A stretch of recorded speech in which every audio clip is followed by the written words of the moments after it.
오늘 우리에게 주시는 하나님의 말씀은 데살로니가전서 5장 12절에서 24절까지의 말씀입니다. 다 함께 일어나셔서 하나님의 말씀을 경청하시겠습니다. 또 형제들아, 너희를 권면하노니 게으른 자들을 권계하며 마음이 약한 자들을 격려하고 힘이 없는 자들을 붙들어주며 모든 사람에게 오래 참으라. 삼가 누가 누구에게든지 악으로 악을 갚지 말게 하고 서로 대하든지 모든 사람을 대하든지 항상 선을 따르라. 항상 기뻐하라. 쉬지 말고 기도하라. 범사에 감사하라. 이것이 그리스도 예수 안에서 너희를 향하신 하나님의 뜻이니라. 성령을 소멸하지 말며 예언을 멸시하지 말고 범사에 행하려 좋은 것을 취하고 악은 어떤 모양이라도 버리라. 평강의 하나님이 친히 너희를 온전히 거룩하게 하시고 또 너희의 온 영과 혼과 몸이 우리 주 예수 그리스도께서 강림하실 때에 흠없게 보존되기를 원하노라. 너희를 부르시는 이는 미쁘시니 그가 또한 이루시리라. 이것은 하나님의 말씀입니다. 아멘.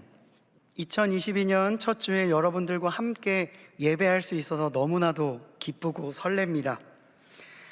2021년 변하지 않는 상황 속에서 저희는 참 많은 눈물을 흘렸고 마음속에 암담한 마음을 가지고 있었습니다. 그러나 그 가운데서도 언제나 기회는 있었고 도전 또한 있었습니다. 그것이 다시 오지 않을 것이다, 우리에게는 전과 같지 않을 것이다 라는 생각이 찾아왔음에도 불구하고 여러분들은 그 기회와 도전을 잡으려고 정말 애를 많이 쓰셨습니다. 그리고 또한 여러분들과 함께 예배할 수 있어서 정말 감사한 시간들이었습니다. 아직도 멀리 있고 여전히 요즘에 제가 마스크를 쓴 지체를 맞추는 저 나름대로의 시험을 하고 있는데 굉장히 타율이 좋습니다. 그래도 여러분들 아무리 막혀 있어도 우리가 주 안에서 함께 동역하고 있다는 생각은 여전히 존재하고 있습니다.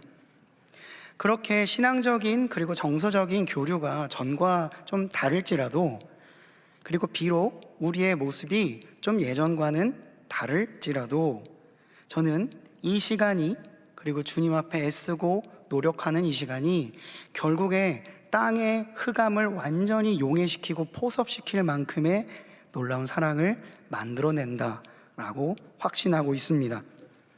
함께 예배할 수 있는 여러분들이 있기에 청년 액티브리지 공동체는 한 걸음 더 나아갈 수 있는 동력을 얻게 될 것이라고 믿습니다. 2022년 함께 그 걸음을 걸어갔으면 좋겠습니다. 제가 공공연하게 말씀드리곤 하지만 저는 여러분들과 함께 말씀을 나누는 것을요, 제 일주일의 시간 중 가장 기쁜 시간으로 생각하고 있습니다. 제 입술을 통해 하나님의 말씀이 여러분들의 마음 가운데 전달될 수 있고 여러분들의 인생이 그걸로 인하여서 변화할 수만 있다면 저는 그 어떤 것보다 큰 보람을 느낄 거예요. 그래서 올 한 해는요, 여러분들과 함께 한 달에 하나의 대주제를 선정하고 그리고 주차별로 소주제로 세분화하여 말씀을 나눠보고자 합니다.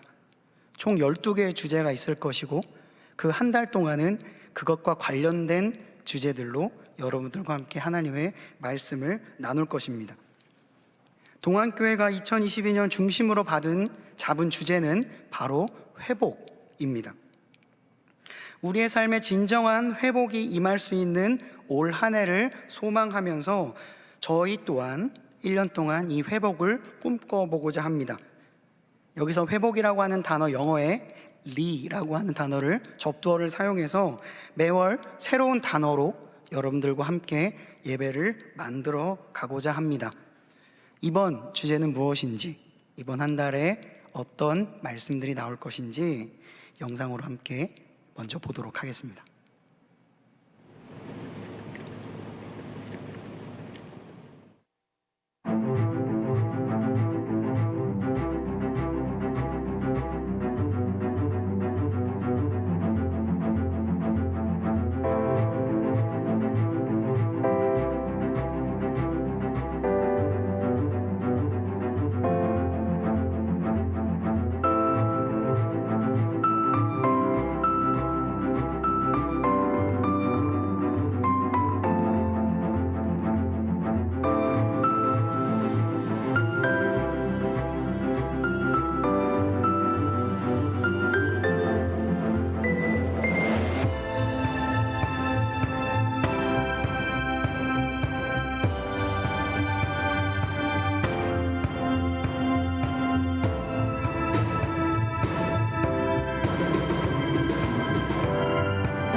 네, 1월의 주제는 리플렉트입니다.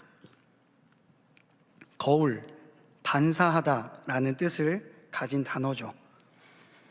얼마 전 설교에서 저에게 하나님은 마치 거울과 같은 존재다라는 말씀을 드렸습니다. 나는 나의 모습을 못 보지만 하나님 앞에 서면 나는 나의 참 모습을 볼 수 있게 된다라고 했었죠. 그뿐만 아니라 나를 볼 뿐만 아니라 내 주변에 어떤 것들이 있었는가, 내 뒤에 어떤 것이 있었는가를 우리는 하나님을 통해 반사하여 볼 수 있는 것. 주님 앞에 우리는 리플렉트, 반사되어서 세상을 바라볼 수 있는 사람들입니다. 한 달간 나를 비추시는 하나님의 말씀, 우리 공동체를 비추시는 하나님의 말씀, 세상을 비추시는 하나님의 말씀, 우리의 가족들을 비추시는 하나님의 말씀이 무엇인가 함께 살펴볼 것입니다. 왜냐하면 진정한 회복은요, 외부의 상황을 분석하는 것보다 내 내면의 문제를 먼저 잘 정리하는 것이 더 좋은 효과적인 방법이기 때문입니다.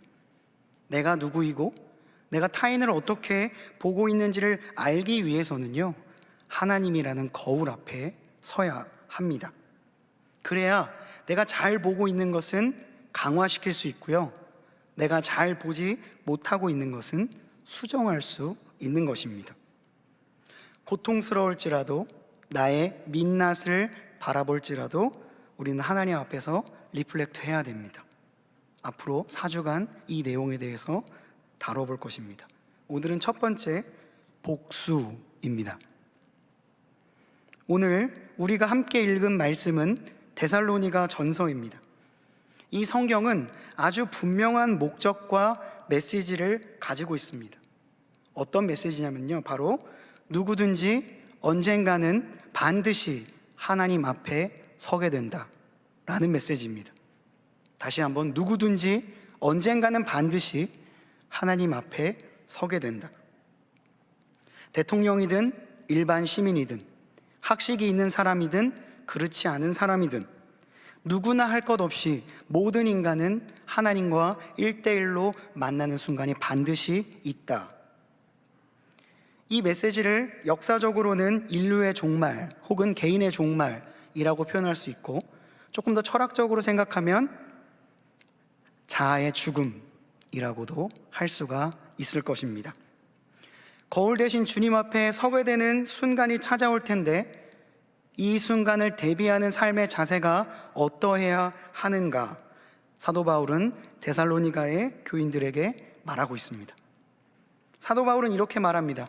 주의 날이 밤에 도둑같이 이를 줄을 너희 자신이 자세히 알기 때문이라.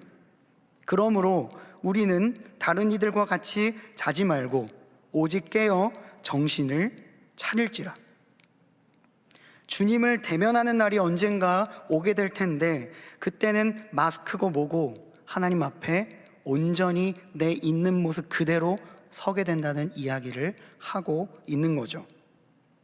흔히 누군가가 이런 일이 있을 거야 혹은 반드시 올 거야 라고 하는 이 말은요, 성경에 아주 많이 등장하는 이야기이기도 합니다. 이를 한마디로 예언이라고 합니다. 그런데 이런 스타일의 말이 성경에 아주 많이 등장을 합니다. 그 이유가 두 가지일 거예요. 첫 번째, 이것이 정말로 일어날 아주 중요한 일이기 때문에 강조하기 위해서 예언을 했겠죠. 근데 더 중요한 이유는 두 번째 이유입니다. 그 말을 사람들이 귀담아 듣지 않기 때문이죠. 다 인식하고 인정하고 있다면 그 말을 계속할 필요도, 들을 필요도 없습니다. 하지만 좀처럼 듣지 않는다면, 계속해서 무시하고 있다면 아주 고통스럽지만 그 이야기를 계속해서 할 수밖에 없는 것입니다.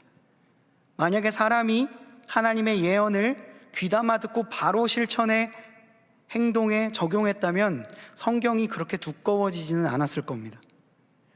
성경이 이렇게까지 두꺼워진 이유는 고통스럽게도 하나님이 계속해서 말을 할 수밖에 없는 상황이 있었기 때문이죠.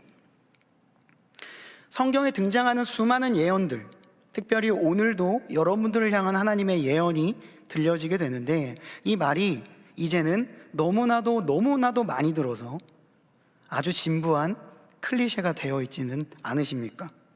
그러면 한번 곰곰이 생각해 봐야 합니다. 내가 정말 이 말을 귀담아 듣고 있는지 말이죠. 얼마 전 OTT 서비스를 통해서 개봉되어서 지금도 한창 방영하고 있는 영화가 하나 있습니다.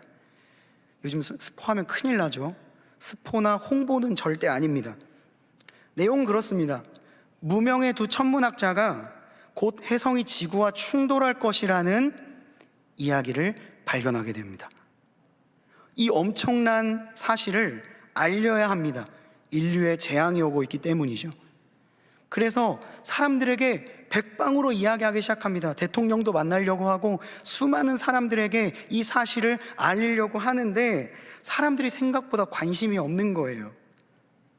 지구가 당장 멸망할지도 모른다는 소식보다는 지금 내 눈앞에서 일어나고 있는 일들, 예를 들자면 톱스타의 이별 소식이나 SNS에 누가 팔로워가 더 많다던가 하는 것에 관심을 가지고 있습니다.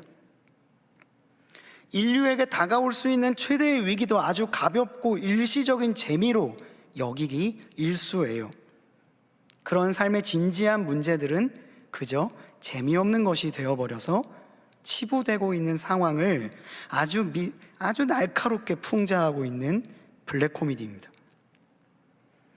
아까 제가 데살로니가전서 이야기를 하면서 그 메시지가 뭐냐면, 누구든지 언젠가는 반드시 하나님 앞에 서게 됩니다 라고 말했을 때 여러분들에게 다가온 느낌은 어떤 것이었나요?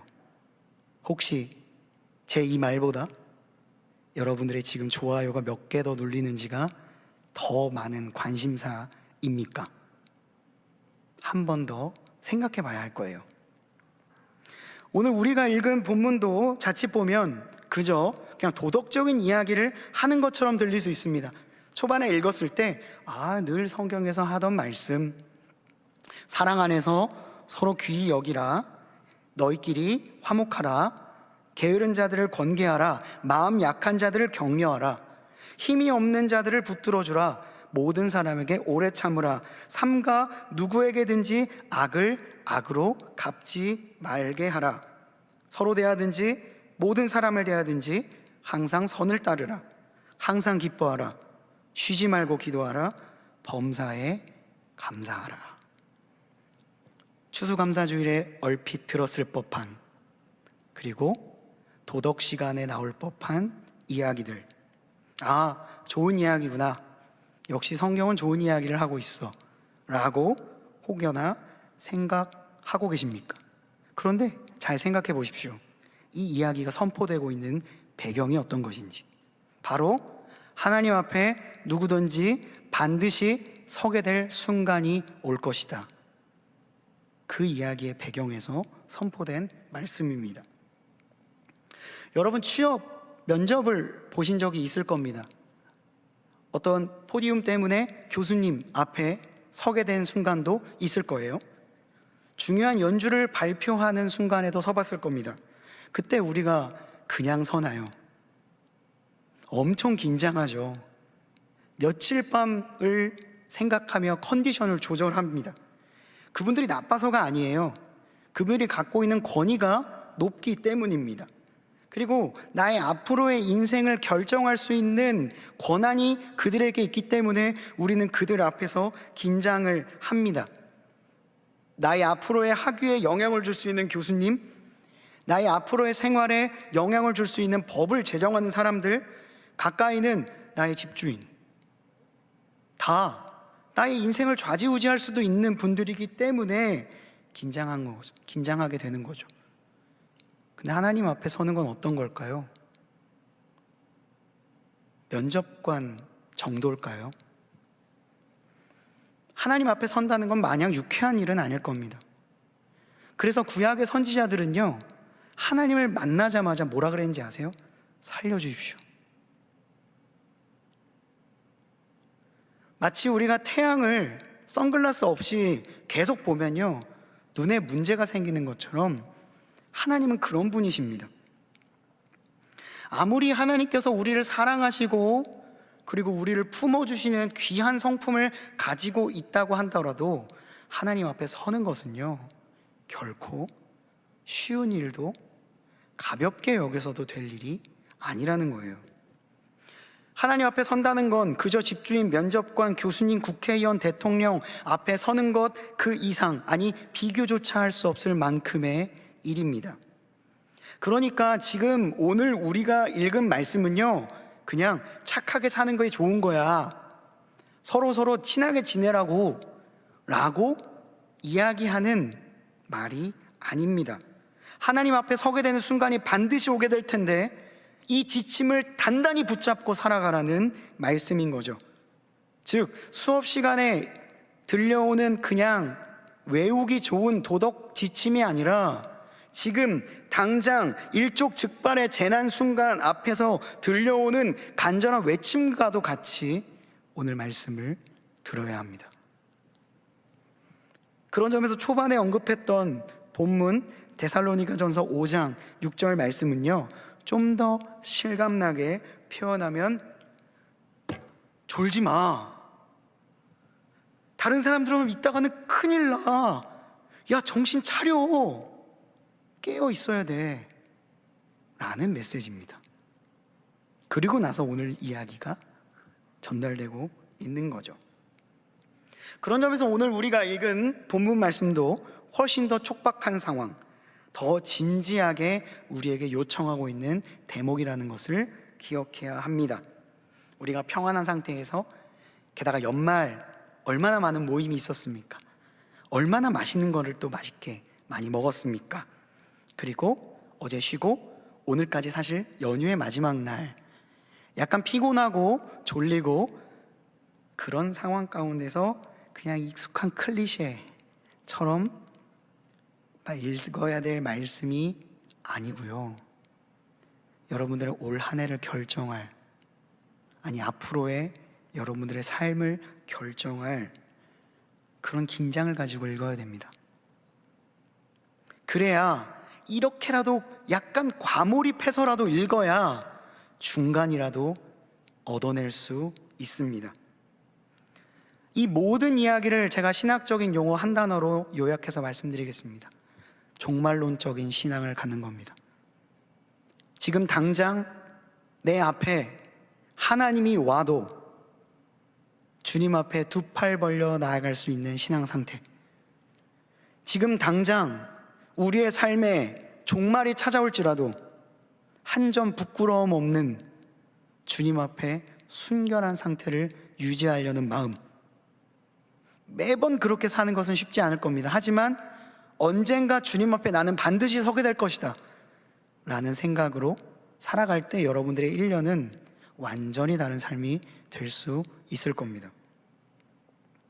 그래야 이 말씀이 비로소 히브리서 4장 12절의 말씀처럼 살아서 활력 있고 좌우의 날선 어떤 검과도 같아서 그것보다 예리하여 홍과 영과 골수를 찔러 쪼개기까지 하는 말씀이 될 수가 있는 겁니다. 그런 마음을 가지고 오늘 말씀 20절에서부터 22절까지를 함께 읽어보도록 하겠습니다. 성령을 소멸하지 말며 예언을 멸시하지 말고 범사에 헤아려 좋은 것을 취하고 악은 어떤 모양이라도 버리라. 아멘. 하나님의 말씀은 이만큼 엄중합니다. 하나님을 만나는 순간을 준비하는 삶, 종말론적인 삶을 살아가기 위해서 사도 바울이 우리에게 먼저 말하는 것은 성령을 소멸하지 말라, 예언을 멸시하지 말라는 겁니다. 이 요청을 구체적으로 그럼 삶에 어떻게 적용할 수 있을까? 그러기 위해서 우리에게 요구하고 있는 삶의 태도가 22절에 등장하고 있습니다. 악은 어떤 모양이라도 버리라. 이것이 하나님을 맞이할 수 있는 순간, 언젠가 우리가 반드시 맞이하게 될 하나님과의 대면 가운데 우리가 가지고 있어야 할 최고의 자질이라고 할 수 있습니다.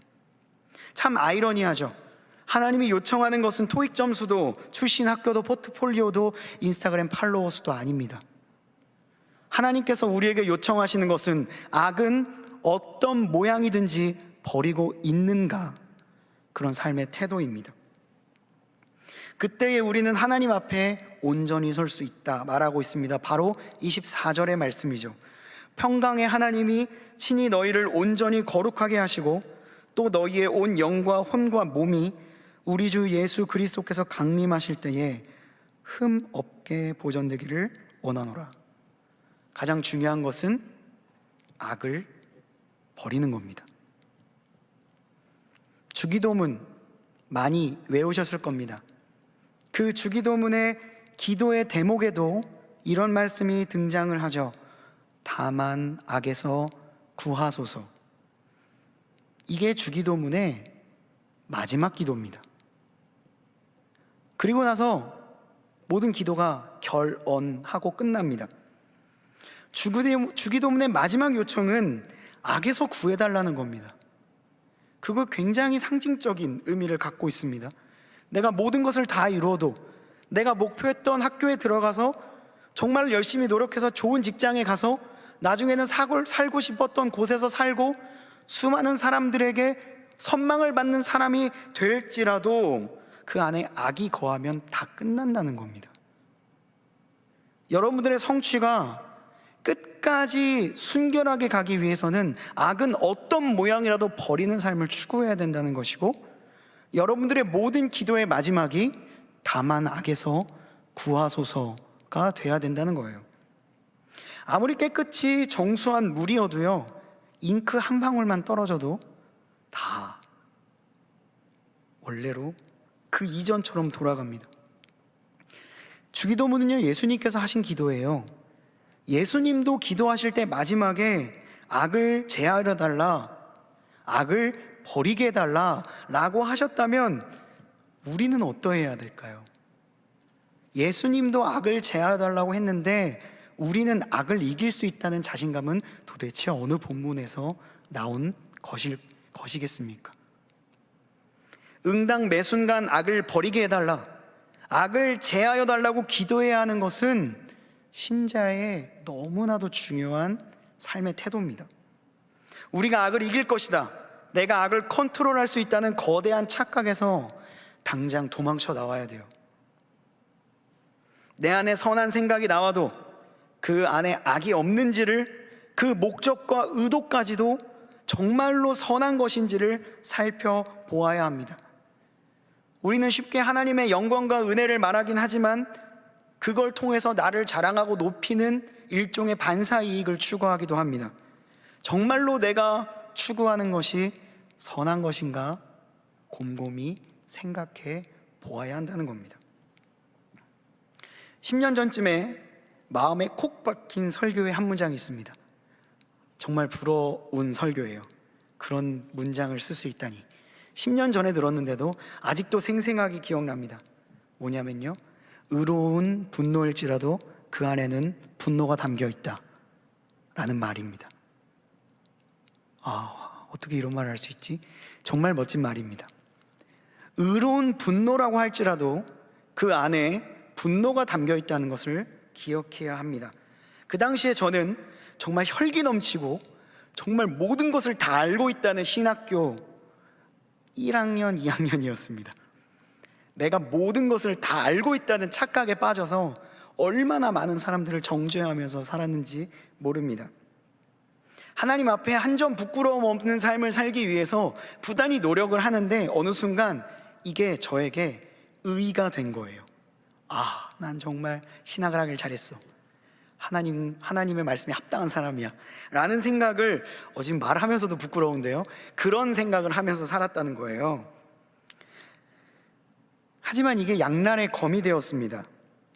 그래서 어느 순간 저는요, 그 누구보다 날카롭게 타인, 이웃, 세상, 한국 교회, 내 옆에 있는 가족들을 공격하기 시작했어요.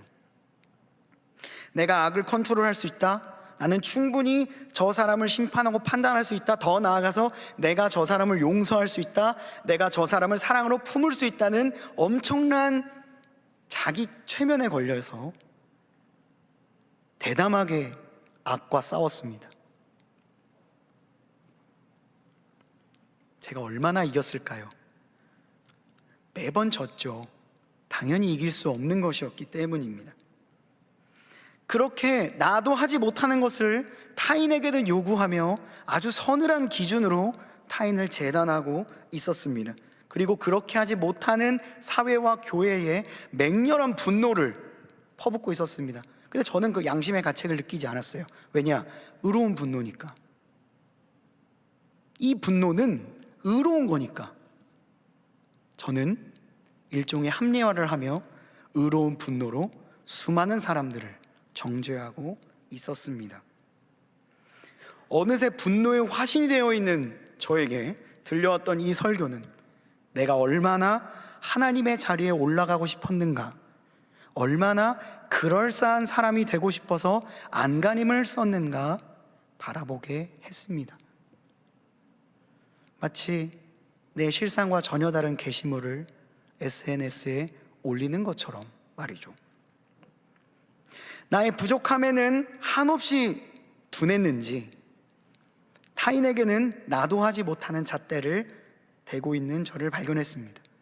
이것은 다른 이들을 올바른 길로 돌아오게 하는 것이 아니라 오히려 하나님을 오해하게 만들고 제 안의 복수심만을 증폭시켰는지 이 말씀이라는 거울을 통해 발견할 수 있었던 거예요. 여러분, 흔히 복수라고 하는 말, 너무나도 많은 영화나 드라마의 소재로 사용하는 단어입니다. 저는 특별히 이런 복수 장르의 영화를 좋아해가지고요, 정말 이름만 얘기해도 알 만큼 많이 봤습니다. 그런데 이 복수의 소재가 정말 어찌 보면 한결같죠. 내가 받은 만큼 그대로, 아니 그 이상으로 갚아주는 것이 정의다. 의로운 분노를 표출하는 것은 그래도 정상 참작될 만하다 라는 이야기가 영화 안에 가득합니다. 근데 이 복수라고 하는 한문 있죠. 이 단어를 어떤 걸 사용하시는지 아십니까? 수는 원수 숫자를 쓰고요, 복자는 회복 복자를 씁니다. 그러니까 단순히 복수라고 하는 말은 그 사람을 내가 당한 만큼 완전히 똑같이 아주 궁지로 몰아가는 것만을 의미하는 단어가 아니고요, 원수를 회복한다 라고 하는 의미도 담겨 있습니다. 그런 관점에서 오늘 말씀, 누구에게든지 삼가 누가 누구에게든지 악을 악으로 갚지 말고 항상 선을 따르라 라고 하는 사도 바울의 말씀을 우리는 좀 이해할 수 있을 겁니다. 더 나아가서 베드로 사도도 비슷한 말씀을 성도들에게 했습니다. 성경에 정말 끝자락에서 정말 기라성 같은 두 명의 사도가 같은 말을 하고 있다면 이 말이 하나님의 뜻이라고 우리는 아마 생각할 수 있을 거예요. 악을 악으로, 욕을 욕으로 갚지 말고 도리어 복을 빌라. 이를 위하여 너희가 부르심을 받았으니 이는 복을 이어받게 하려 하심이라. 이 말 여러분들 시도해 볼 수 있으십니까? 정말 쉽지 않은 말씀입니다. 우리는 언제나 받은 그대로를, 아니 그 이상을 돌려주고 싶은 유혹을 받기 때문이죠. 그걸 떨쳐내는 것은 정말 엄청난 노력이 필요할 만큼 엄청난 의지와 힘이 필요한 일입니다. 그런데 하나님께서는 악을 악으로 갚지 말라라는 이야기를 하고 있는 거예요. 회복의 복수를 하라는 이야기를 하고 있는 겁니다. 이 말씀을 제가 소화하기가 쉽지 않았습니다. 그런데 뒤에 나온 말을 곰곰이 읽어보니까 이것은 단순히 그냥 참으라. 그리스도인들 다 참아야 돼. 모든 것들 다 견뎌야 돼. 라고 하는 이야기는 아니었어요. 악을 악으로 갚지 말라는 말은 악을 평행이동하지 말라는 말이었습니다. 그러니까 그 악을 악으로 갚기 위해 여러분들이 악을 끌어다 쓰게 되면요, 그 모든 악의 대가를 여러분들이 하나님과 만나는 날 치르게 될 거라는 거예요.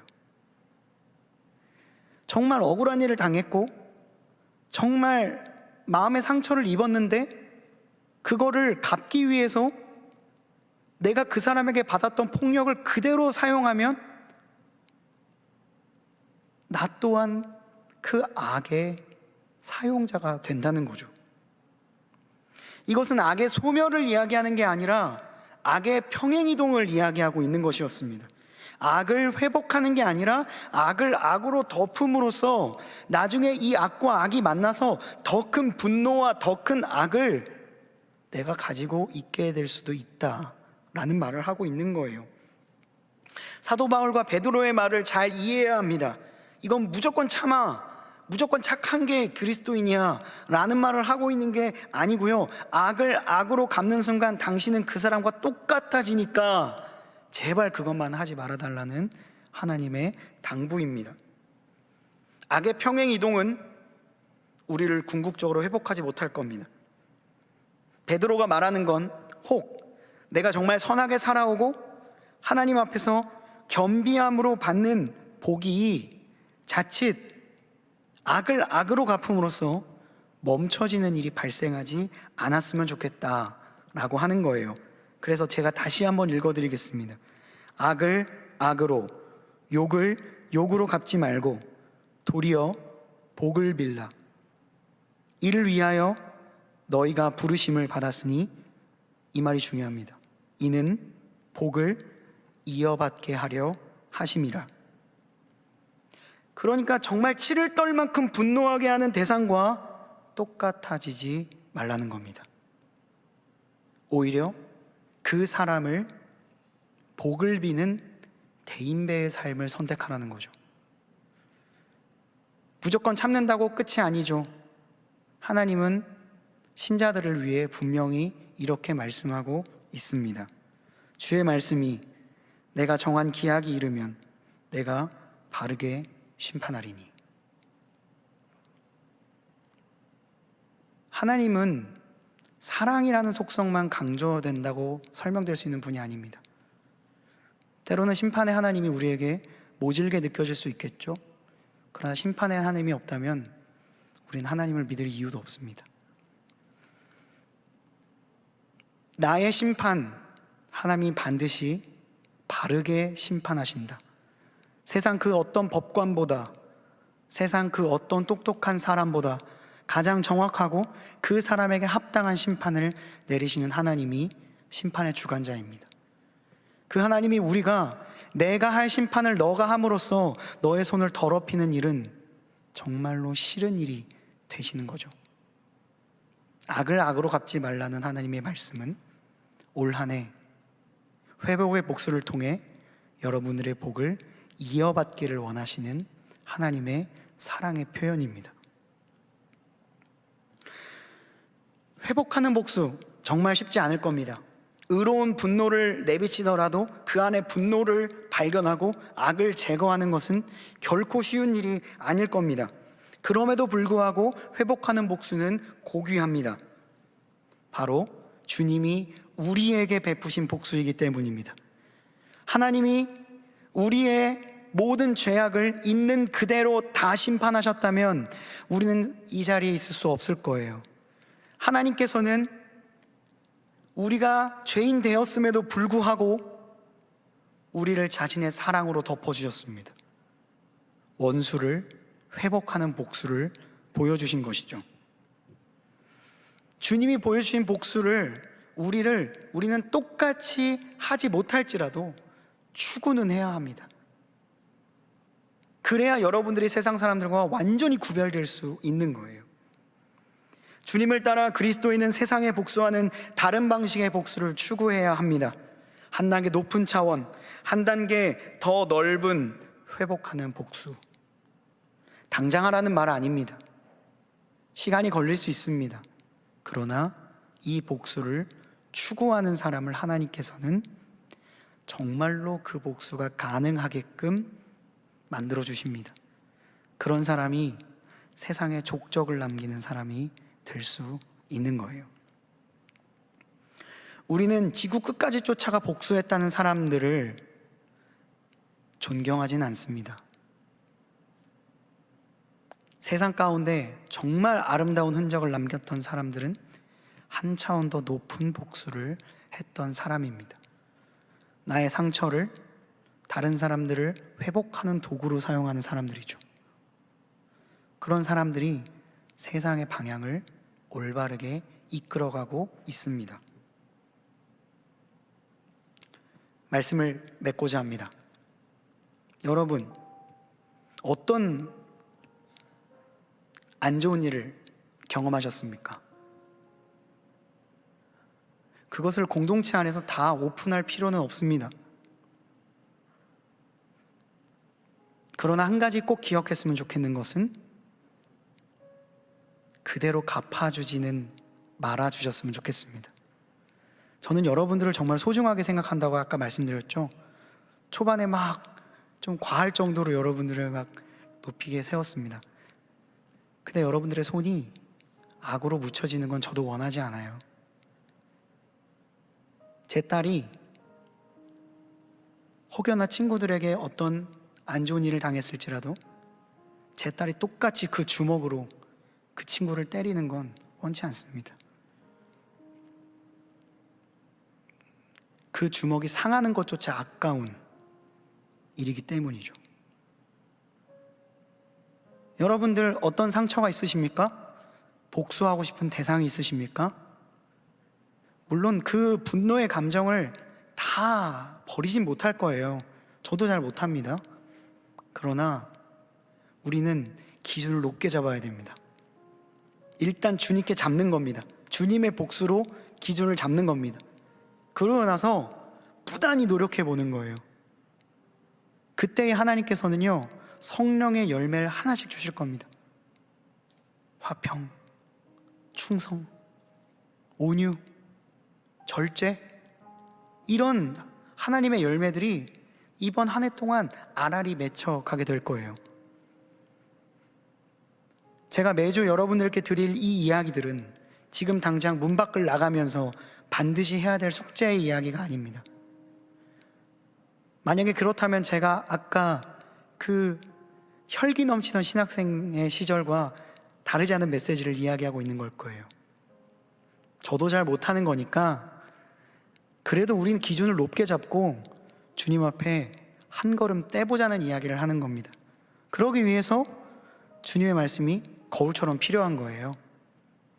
거기에 리플렉트해서 나의 삶 가운데에 내 안에 얼마나 많은 분노가 있는가, 의분 안에 분노가 있다면 제거하고, 선한 행동 안에 나를 높이고자 하는 마음이 있다면 제거하고, 악은 어떤 모양이든지 버리며 나에게 정말로 놀라운 복수를 하게 하실 하나님을 발견하는 올 한 해가 되었으면 좋겠습니다. 2022년 엑스브릿지는 회복이라는 주제로 함께 말씀을 나눌 것입니다. 총 12개의 주제, 총 52개의 말씀. 그것이 여러분들의 인생 가운데 전인적인 회복을 만들어가는 놀라운 시간이 되기를 바랍니다. 그 첫 걸음을 뗍니다.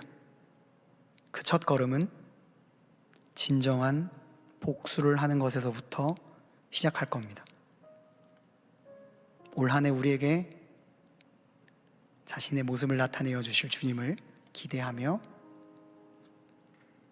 그 말씀을 마음에 새기는 오늘이 되었으면 좋겠습니다. 기도하시겠습니다. 아버지 하나님, 감사합니다. 주님의 복수는 우리의 생각과 경험을 초월합니다. 주님의 복수가 나를 회복해 했고 나를 이 자리로 이끌었습니다. 그 주님의 복수를 거울 삼아 나의 삶을 비춰봅니다. 내 안에 혹여나 의로움을 가장한 분노는 없었는가? 선함을 가장한 외식은 없었는가? 주님을 사랑하는 것보다 나의 높음을 자랑하는 데에 많은 시간을 투자한 것은 아니었는가? 주님 앞에 돌아봅니다. 주여, 반드시 주님 앞에 서게 되는 그날 흠없이 보존될 수 있는 우리 지체들이 될 수 있도록 주여 이들의 삶 가운데 언제나 동행하여 주시옵소서. 우리를 통해 하나님의 뜻을 이루실 그 여정을 기대하며 이 모든 말씀 우리 구주 예수 그리스도의 이름으로 간절히 기도드리옵나이다. 아멘.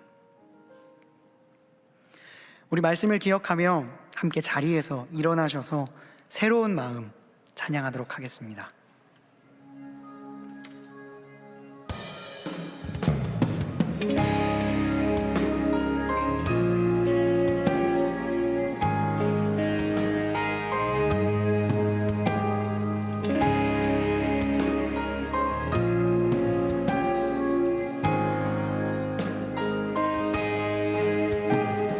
예수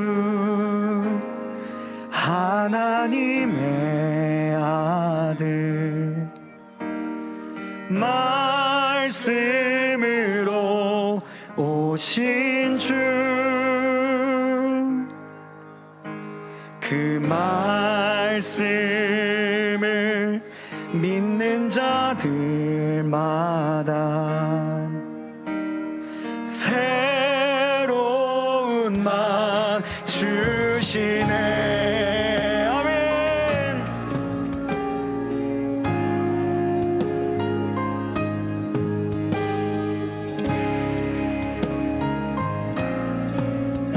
우리를 새롭게 하실 주님을 다시 한번 찬양하길 원합니다. 예수 하나님의 본체 사랑으로 오신 주 그 사랑이 날 찾아오셔서 새로운 맘 주시네. 우리의 마음 돌이켜 우리의 마음 돌이켜 주의 말씀 앞에 나와 모든 우상들 다 버리고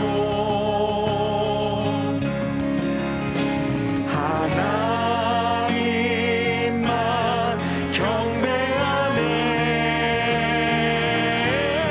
새로운 맘 주시고 주님의 성령을 부사 우리 안에 굳은 마음 제하여 주님의 마음 주소서. 그리하여 내 삶이 주의 말씀 안에 거하며 주의 영광 주의 나라 드러나는 새로운 마음 주시고 새로운 마음 주시고 주님의 성령을 부사 우리 안에 굳은 마음 제하여 주님의 마음 주소서.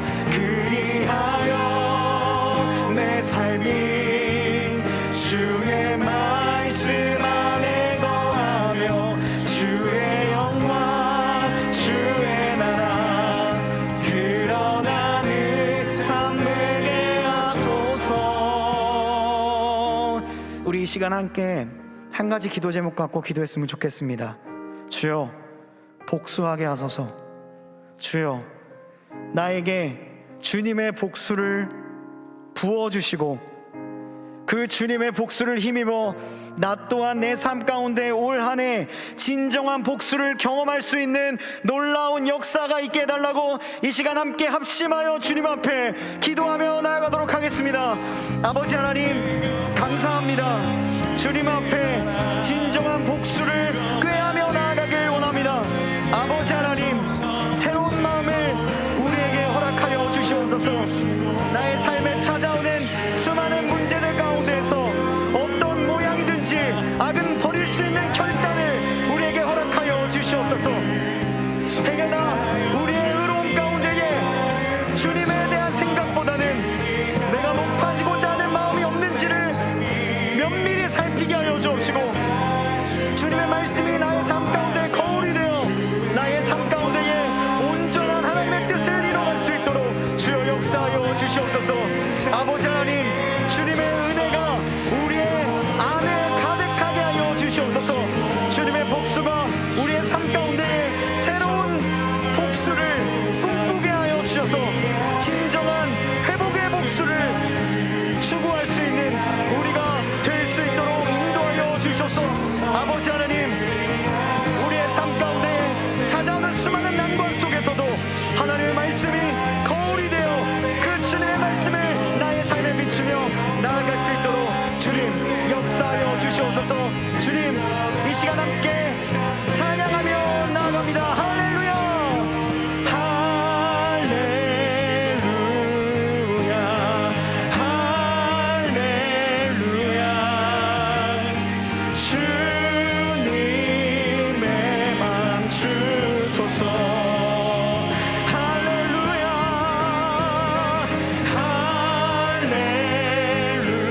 할렐루야, 할렐루야. 주님, 우리 다시 한번 찬양합니다. 할렐루야, 할렐루야. 주님의 마음 주옵소서.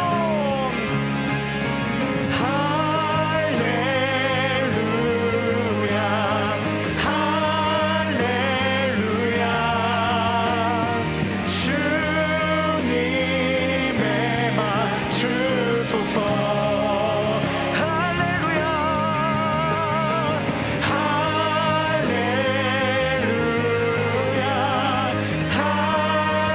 할렐루야. 주님의 맘 주소서. 새로운 마음 주시고 주의 매성령을 부사 우리 안에 굳은 마음 제하여 주님의 마음 주소서. 그리하여 내 삶이 주의 말씀 안에 거하며 주의 영광 주의 나라. 우리 목소리로 주님께 찬양하길 원합니다. 새로운 마음 주시고 주님의 성령을 부사 우리 안에 굳은 마음 제하여 주님의 마음 주소서. 그리하여 내 삶이 주의 말씀 안에 거하며 주의 영광 주의 나라 드러나는 삶 되게 하소서. 하나님, 우리의 삶에 다가오는 수많은 문제들이 우리 가운데 정말로 많은 악들을 불러오게 합니다. 때로는 편하고 악한 길을 선택하고 싶고, 때로는 남들을 밟고 일어서는 일이 현명하게 느껴지기도 하고, 때로는 정도를 걷는 것이 미련하게 느껴지기도 합니다. 다른 사람들이 가는 그 길, 세상이 가고 있는 그 길을 따라가는 것이 나의 미래를 위해서 더욱더 필요한 일처럼 느껴지기도 합니다. 주님, 그러나 그 길은 필경, 심판의 길임을 기억합니다. 모든 사람들이 하나님 앞에 서게 될 때 주님은 우리에게 물으실 것입니다. 너는 어떤 마음을 가지고 왔느냐? 주님 앞에 흠없이 우리의 신앙을 보존하기 위해서 악은 어떤 모양이든지 버릴 것을 결단합니다. 나의 삶 가운데 찾아오는 수많은 분노와 복수의 감정을 그리스도께서 우리에게 베푸신 회복의 복수의 감정으로 바꿔갈 수 있는 지혜가 우리에게 있게 하여 주시옵소서. 그리고 또한 그 주님을 온전히 바라며 그 복수를 시도해 볼 수 있는 우리가 되게 하여 주시옵소서. 그렇게 하실 주님을 기대하며 이 모든 말씀 우리 구주 예수 그리스도의 이름으로 기도드리옵나이다. 아멘. 다 함께 시편 91편을 믿음으로 선포하시겠습니다. 지존자의 은밀한 곳에 거주하며 전능자의 그늘 아래에 사는 자여, 나는 여호와를 향하여 말하기를 그는 나의 피난처요 나의 요새요 내가 의뢰하는 하나님이라 하리니, 이는 그가 너를 새 사냥꾼의 올무에서와 심한 전염병에서 건지실 것이미로다. 그가 너를 그의 깃으로 덮으시리니 내가 그의 날개 아래에 피하리로다. 그의 진실함은 방패와 손방패가 되시나니, 너는 밤에 찾아오는 공포와 낮에 날아드는 화살과 어두울 때 퍼지는 전염병과 밝을 때 닥쳐오는 재앙을 두려워하지 아니하리로다. 1000명이 내 왼쪽에서 10,000명이 내 오른쪽에서 엎드러지나 이 재앙이 내게 가까이 하지 못하리로다. 오직 너는 똑똑히 보리니 악인들의 보응을 내가 보리로다. 내가 말하기를 여호와는 나의 피난처시라 하고 지존자를 너의 거처로 삼았으므로 화가 내게 미치지 못하며 재앙이 내 장막에 가까이 오지 못하리니, 그가 너를 위하여 그의 천사들을 명령하사 내 모든 길에서 너를 지키게 하심이라. 그들이 그들의 손으로 너를 붙들어 발이 돌에 부딪히지 아니하게 하리로다.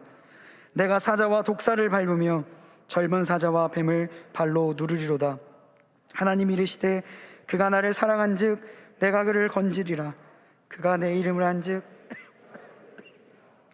그가 내게 간구하리니 내가 그에게 응답하리라. 그들이 환난 당할 때에 내가 그와 함께하여 그를 건지고 영화롭게 하리라. 내가 그를 장수하게 함으로 그를 만족하게 하며 나의 구원을 그에게 보이리라 하시도다. 아멘. 이제는 우리 구주 예수 그리스도의 은혜와 하나님의 사랑하심과 성령님의 교통하심이, 나와 세상을 비추이시는 거울이 되시는 하나님, 우리에게 하나님의 나라를 품을 수 있는 방법을 알려주시고 말씀으로 인도하시는 하나님, 그 하나님의 말씀을 받고 새로운 마음으로 올 한 해 진정한 복수를 하며 살아갈 것을 다짐하는 이곳에 모인 모든 주님의 자녀들 머리머리 위에, 이들의 학업과 일터, 가정과 만나는 모든 사람들 위해 이제로부터 영원토록 함께 하시기를 간절히 축원하옵나이다. 아멘.